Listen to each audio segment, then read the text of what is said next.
Do you believe you can heal from long COVID? Come closer. A little closer.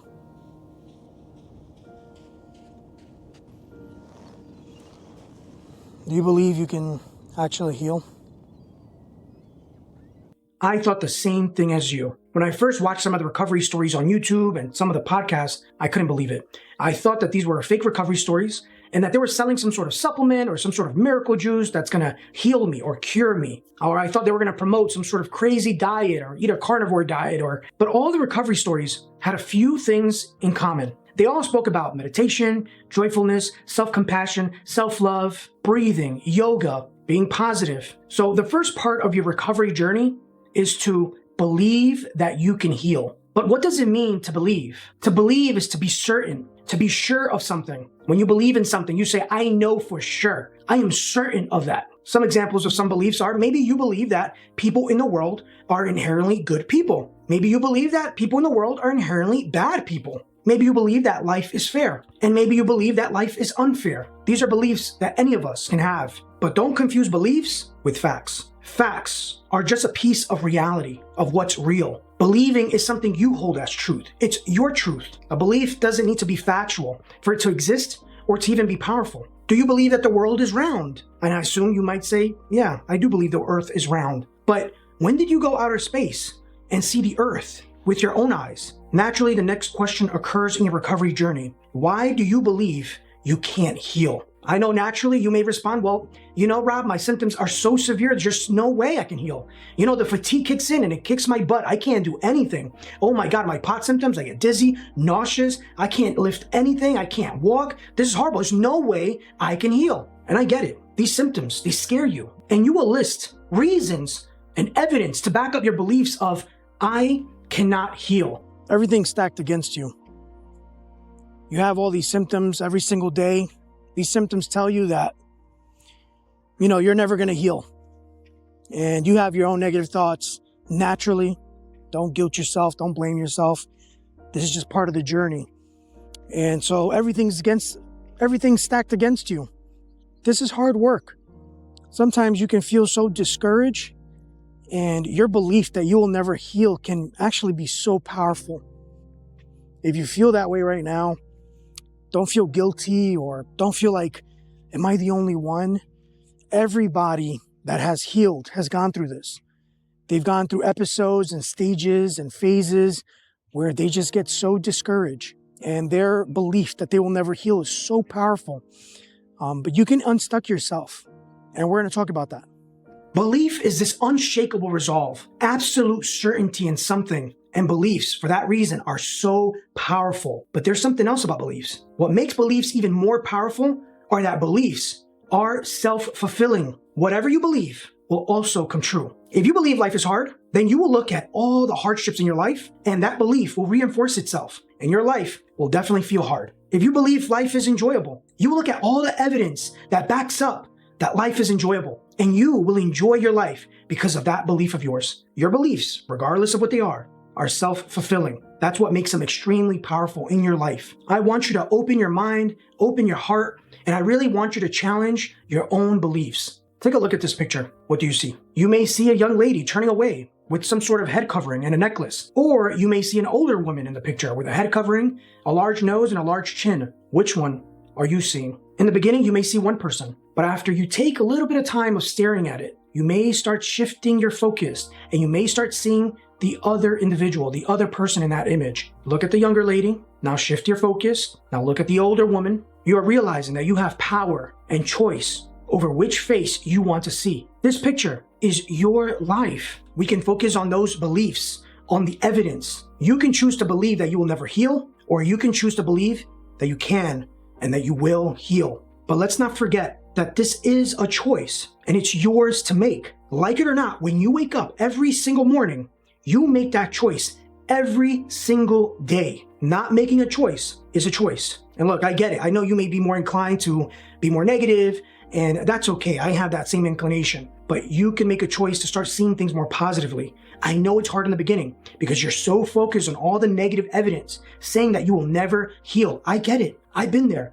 This was the hardest part of my journey. This first step of building that belief. I think the reason that we are so afraid of believing or even trying to believe that we can heal is because what happens? What if I fail? What if I can't get better? So in our own hearts and in our own minds, we say, you know what? I'm not going to even try to believe I can get better. You're afraid of getting your own heart crushed. What if I try to get better and I don't, and I fail short? And I get it. I know it's scary to put all your eggs in one basket and say, hey, I have to believe I can get better. And you're afraid of even believing. You're afraid of being crushed. You're already going through these emotional hardships, going through these symptoms. Maybe you lost your job. Maybe the family members around you and your friends don't understand you. This is hard, but you will not heal without failures. And you will fail many times. And these failures are just stepping stones to your success. These failures are stepping stones to your healing and your recovery journey. Look at me. How many times do you think I failed on my journey? Being low on nutrients and buying all these different types of supplements, being on an MCAS diet, being on an MCAS protocol with medications, taking 12 grams of salt every single day, wearing special stockings, being on a special diet, fasting, juice fast, therapy, exercising, drinking the most pure water I can find, alkaline and ionized, inverse hanging, beta blockers, probiotics, benzos, grounding, red light therapy, massages, cold plunging, cryotherapy, sauna, herbs, being outside when the sun rises and when it sets. I tried all these things and I failed every single time. But these failures were just my stepping stones so that I can eventually heal and recover. Stop being afraid that you can heal as well. You need to take that leap. Not for me, not for your family, not for your friends, but for you. Sadly, you can't believe halfway and heal. Your belief is powerful. Remember, your belief is self-fulfilling. Remember, believing is your choice. So how did I believe? It was an instant. And what steps did I take to believe? A lot of people believe that, you're born with beliefs and you die with certain beliefs, that you can't change your beliefs, that it's just a part of who you are. And that's not true. Beliefs are malleable. They absolutely can change. I want you to look at your belief in being able to heal like a muscle. With a muscle, you expose it to resistance and it will slowly start getting stronger and stronger. And the steps I'm going to mention to you in the next few minutes, those are the steps, and that's the resistance you need to build your belief that you can heal. So don't underestimate it. Do the work. The first step in building your belief is understanding that your thoughts are so powerful. What you think is what you believe, and what you believe creates the choices you take, and the choices you take creates who you are. If you have thoughts that you can heal, and you think this all day long, then you create a belief. That belief says, I can heal. If you have that belief that you can heal, you will make different choices than someone else who believes they cannot heal. You will do the yoga. You will commit to the yoga. You will commit to laughing yoga. You will commit to the breathing exercises. You will commit to changing your life. You will commit to living a life of joyfulness. But if you don't have those thoughts and you don't have that belief that you can heal, you won't take the action that will cause healing in your life. These repeated thoughts are what create your belief. So what are you repeating?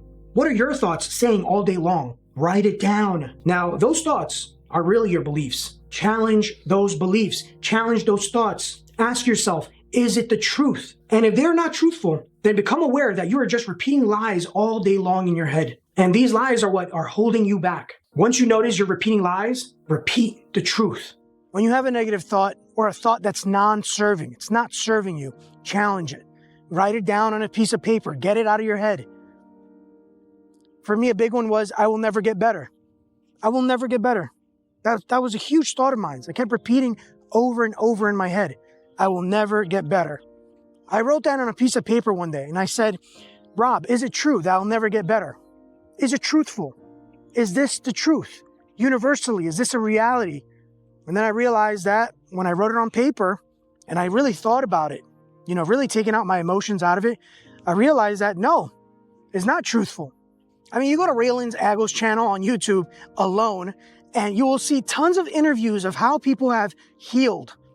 At first, you may watch one video, 2 videos, 3 videos, 10 videos, 15 videos, 20 videos, 30 videos, just on her channel alone of these recovery stories. And you'll soon to see this is not a lie. They're not lying, these people, about their recovery. They're telling the truth. The truth is that you can heal. Human beings have healed from long COVID. You can heal from long COVID. That's the truth. There's 2 things to realize at this point. One is that you're repeating lies to yourself constantly, that you will never heal, that you will never heal. That's a lie. So I wrote down the truth. I can and I will heal. I literally wrote this down on a piece of paper every day. I wrote it until I filled out the whole paper. Literally from top to bottom, I will write, I will heal, I will heal, I am healing, I am healing. And I just repeated it out loud. I would look in the mirror and tell myself, I am healing and smile. I am healing and smile. I am healing and smile. There were some days that I felt good and I believed it kind of, you just felt right. And some days I felt like I was delusional. There's no way, well, all these symptoms hitting me today, there's no way this is possible. Regardless, I said it out loud. I wrote it on a piece of paper. I tried to convince myself until I really did convince myself. You need to build up your evidence that being able to heal is possible. The second step is to stop building doubt. Stop watching all the news, social media, Twitter, X, Instagram, Facebook, YouTube, Reddits, blogs. Stop consuming all the things that are strengthening your doubt. The more you listen to the idea that you will never heal, that your body is somehow broken, that the spike proteins will never let you heal, the more you reinforce the idea that you will never heal. You are strengthening and building that belief that you will never heal. Instead, start watching all those YouTube videos, the podcasts, the interviews, the tons and tons of interviews on YouTube, like on Raylan's Aggles channel, about how people have recovered, how people have gotten their life back. The more you listen to these recovery stories, the stronger your belief of being able to recover will be. I personally remember not watching Raylan's videos for about 3 days. And I remember that all of a sudden my symptoms started coming back, because every time you feel a symptom, your symptoms create these thoughts, these negative thoughts that you'll never heal. That's not possible. So I went back on YouTube and I started watching her videos again. Step number 3, ask yourself, do you want to believe that you can heal? Do you want to return to your life if you get healthy again? Is it possible that my old life was miserable and I'm truly running away from it? Am I running away from a life that I personally don't even want or am excited about? I have a video explaining this further. This is about the philosophy called teleology. It's really looking at everything in your life and seeing it as that is your goal in life. So you really want to ask and approach the questions of, what if remaining sick or being sick is your goal? Maybe it's not your conscious goal. Obviously not. But what if it was your subconscious goal? Please don't be offended by this question. It's not meaning to offend you or guilt you or blame you. That's not what it's about. It's about opening your mind to a different reality. Ask yourself, is there anything that makes me want to be sick? Is the life that I had before, when I was supposedly healthy, was I truly happy in it? Was I excited every time I woke up? Was I joyful in that life? Did I treat me well in that life? I'll save you guys that video in the end of this one. I hope you enjoy it. Step number 4, visualize the impossible. Sit down, lay down, relax, turn the lights off, put some meditation music in the background, close your eyes, focus on your breathing. Take a few slow, deep breaths. Let go of any tension you have in your body, in your mind, in your heart. Now visualize being healed. What would you do if you were healed? Who would you visit? What would you eat? Smile. Really imagine yourself doing it. While visualizing this, it's important for you to slow down your breathing, take slow and deep breaths. Your brain and what your mind sees and your nervous system are connected. So the slow breathing is signaling to your nervous system and to your mind that you are safe, that you being healed is safe, that you are not in danger, and there's no need for the nervous system to protect you. It takes work to build up your belief that you can heal, but it is 1,000% worth it. Do not underestimate the power of your beliefs. Don't let your symptoms convince you that you cannot heal. You must convince your mind and your body that you can heal. I believe that you can do it. If you feel like you're lying to yourself or some sort of imposter in this process, or feel a hint of delusion, it's okay. It means you're on the right path. Keep believing. You're doing the right thing. Keep doing the work, because the work is what will help you heal. This is how I started to heal. I needed to believe, and it didn't happen overnight. I built it up just like a muscle, and I encourage you to build yours. Thank you guys for watching this video, and I hope you guys have been enjoying all the videos on my channel. And if you want to see more, you might want to see one of these. Hi, my name is Rob.